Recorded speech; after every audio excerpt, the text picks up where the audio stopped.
हाँ तो गाइस, हर हर महादेव। तो जैसा कि कल मैंने आप लोगों को बताया था कि आज हम लोग जानेंगे कि इस सृष्टि का निर्माण कैसे हुआ। तो भगवान शिव जब सगुण रूप में आते हैं तो उनके मन में एक रचनात्मक कार्य करने की इच्छा उत्पन्न होती है, जिससे सबसे पहले वे अपने प्रिय माता जगदम्बा, माता सती को प्रकट करते हैं और बोलते हैं कि है प्रिय, हमें इस संसार को चलाने के लिए एक ऐसे मनुष्य की आवश्यकता है जो अत्यंत ही रूपवान, बुद्धिमान, तेजस्वी और उसके जैसा अन्य इस धरती। और विष्णु जी प्रकट होते हैं और उनका वो बहुत ही बुद्धिमान, बहुत ही चतुर, बहुत ही तेजस्वी और उनका रंग श्याम वर्ण में रहता है, जो कि मन को बहुत ही हर्षायित करता है। और वो प्रकट होते ही जाके माता जगदम्बा और पिता शिव के सामने खड़े हो जाते हैं और बोलते हैं कि है मातेश्वरी, मुझे बताइए कि मुझे करना क्या है, मेरा क्या कार्य है।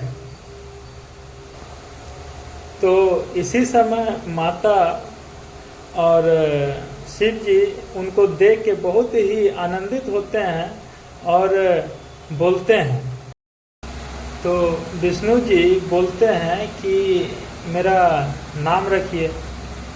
तो शिव जी उनका नामकरण करते हैं। उनको बोला जाता है कि तुम्हारा नाम विष्णु हो और तुम्हारे जैसा तेजस्वी और प्रतापी मनुष्य इस तीनों लोक में कोई और दूसरा नहीं होगा। और ये कहते हुए शिव जी उनको योग की शिक्षा देते हैं और बोलते हैं कि तुम अपने सभी इंद्रियों को जगा लो। तो इस तरीके से वो कड़ी साधना करते हैं, लेकिन इसका कोई भी उनको फल प्राप्त नहीं होता है। तो वो टूट के उठते हैं और तभी आकाशवाणी होती है कि है पुत्र, तुम साधना करते रहो, हम लोग इतना आसानी से किसी को भी नज़र नहीं आते हैं।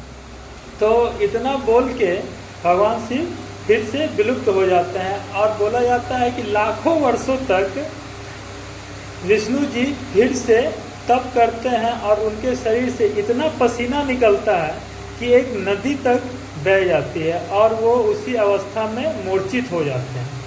उसी समय उनके नाभि से एक कमल की उत्पत्ति होती है जो कि के नाम से जाना जाता है। और उसी समय भगवान शिव के द्वारा उनके दाहिने भुजा से एक मनुष्य की उत्पत्ति होती है, यानी कि ब्रह्मा जी की उत्पत्ति होती है। और वो भी बहुत ही रूपवान, गुणवान, उनका रंग लाल होता है।